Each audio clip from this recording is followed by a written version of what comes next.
안녕하세요. 오늘 하루도 걸림없고 보람 가득한 행복한 하루를 축원합니다.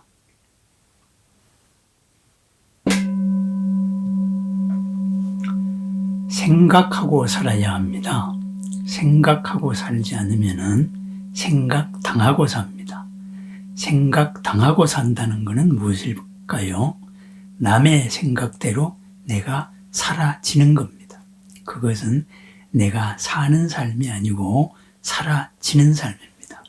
내가 나의 주인인데 남의 종으로 살아가는 행위입니다. 왜 우리는 생각당하고 살게 될까요?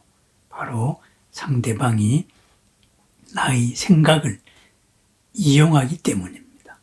내가 나의 생각만 바라보다가 보니 상대방이 어떤 생각을 하는지 모르기 때문입니다.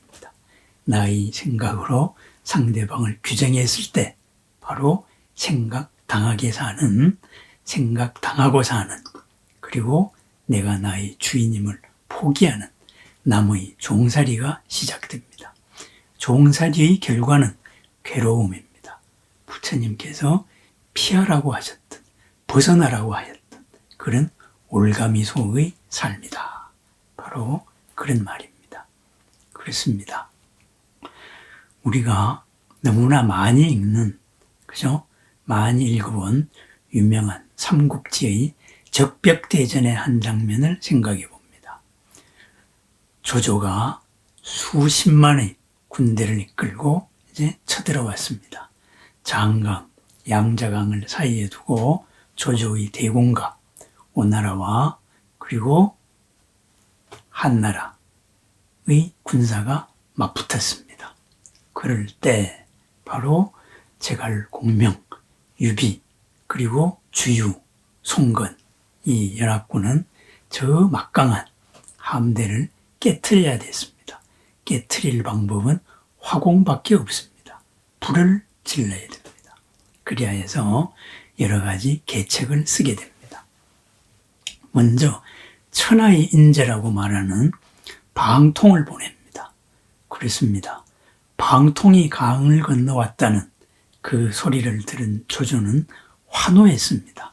그래서 이 방통의 머리에서 계책을 빌려 쓰기로 했습니다. 제가 고민이 있는데 이 고민을 어떻게 해결해 주십시오. 그랬을 때 방통은 이야기했습니다. 북쪽에서 온 우리 위나라의 군대는 수전에 능하지 못합니다. 바람이 불고 그죠? 강 위에서, 배 위에서 배가 흔들리다가 보니 모두 고생을 합니다. 배를 전부 묶어 묶는다면은 육지와 같이 됩니다. 그래서 연환계, 배를 묶는 계책을 이야기합니다. 조조는 맞습니다. 바로 나의 고민이 해결되었습니다.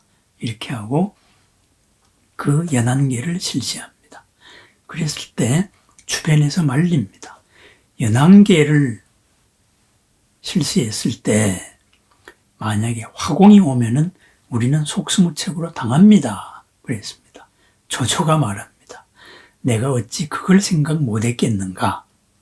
지금은 차가운 겨울이다. 북서풍이 불 때이다. 북서풍은 저쪽 오나라 쪽으로 불어 내려가고 있다. 화공을 쓴다면은 자기들이 배가 먼저 불탈 뿐이다. 이렇게 해서 조조는 자기가 알고 있는 천문과 지리와 그리고 병법에 근거해서 이제 화공을 이제 연한궤를 준비를 했습니다. 드디어 방통은 계책을 성공하고 다음에 돌아올 것입니다. 하고 거짓을 아뢰고 오나라로 갔습니다. 물론 그것을 알아차린 사람이 있었지요.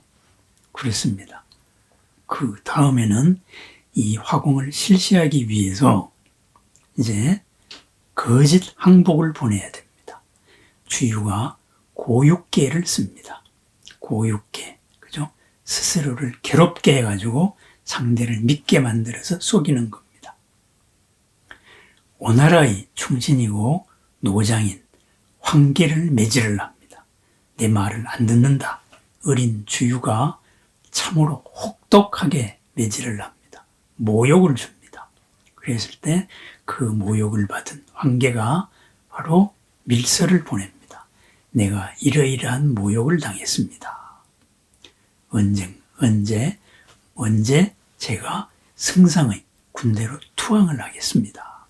그랬을 때 그 편지를 받은 조조는 황계, 그 유명한 황계 장군이 내 편이 된다. 그래서 수용을 합니다. 그래서 자세하게 알아보니까 참으로 있을 수 없는 모욕을 당했다는 것을 알게 된 거죠. 그렇습니다. 저 정도의 모욕이면 어린 놈이 장수가 되었다고 저렇게 날뛴다면 군심이 이방하는 것은 당연한 것이다. 그래서 천하가 내 손으로 들어온다 라고 생각을 했습니다. 제갈 공명의 기도 덕분인지 또는 계절풍에 의해서 그러한 차가운 북서풍에 이렇게 동남풍이 불 때가 있었습니다. 그렇습니다. 제갈 공명의 기도대로 바로 동남풍이 불었습니다. 화공이 이루어졌습니다. 선봉장은 바로 황계였습니다. 황계가 항복하러 가는 척하면서 불을 질러버렸습니다. 결과는 위나라의 군대, 조조의 군대가 대패한 거죠. 그죠? 수백 리가 불바다가 되었다. 이렇게 얘기하고 있습니다. 무엇입니까? 조조는 그 현명한 머리로서 생각당하고 산 겁니다. 그죠? 자기 자신은 가장 그 당시의 모든 지식을 가지고 모든 병법의 운영으로서 불가능을 가능으로 바꾸어온 그런 전쟁 신화로서 생각한다고 생각했지만은 자기 자신의 생각에 넘어간 겁니다. 당한 겁니다. 자기의 생각이 읽혔기 때문입니다. 그렇습니다. 상대를 모르면은 우리는 상대방에 의해서 생각당하고 삽니다. 그래서 생각을 해야 됩니다. 생각당하지 않고 살려면 어떻게 해야 될까요? 내 생각의 한계를 깨트려야 됩니다. 차가운 겨울날에도 북서풍이 몰아지는 계절에도 동남풍이 불 수 있는 가능성이 있다. 더 자신의 지식을 낮추고 그리고 알아보고 살피고 관찰했었어야 될 일입니다. 그렇습니다. 오나라의 충신이 한두 번의 모욕에 의해 가지고 나한테 투항을 하겠다. 그렇게 섣불리 믿어서도 아니 됩니다. 그런 믿는 마음을 깨트려야 됩니다. 나의 생각을 깨트려 나가는 것, 나의 한계를 넓혀 나가는 겁니다. 나의 업의 한계를 넓혀 나가는 겁니다. 나에게 당연한 것, 그것을 깨트려 나가는 것, 그것이 수행입니다. 나의 한계, 나의 지식을 깨고 나의 생각의 틀을 바꿉니다. 생각의 틀을 연기적으로 바꾸어서 모든 것을 있는 그대로 바라보는 그것이 생각하고 사는 길입니다. 생각하고 사는 사람은 주인으로서 살아갑니다. 생각하고 사는 사람은 생각당하는 사람을 부리고 살아갑니다. 생각하고 사는 사람은 고의 얽힘에 괴로움의 올가미 속으로 들어가지 않습니다. 생각하고 살까요? 생각당하고 살까요? 생각하고 살아야 됩니다. 생각하고 살기 위해서는 나의 생각의 한계를 끊임없이 벗어나야 됩니다. 생각하고 살지 않으면은 생각당하고 삽니다. 주인으로 못 살고 종살이로 삽니다. 그랬습니다. 고고수미정 심심해저행이라는 말이 있습니다. 높고 높은 마음은 수미산 꼭대기를 넘어선 그런 높고 넓은 마음이고 깊고 깊은 나의 행은 바다 밑보다도 낮은 행입니다.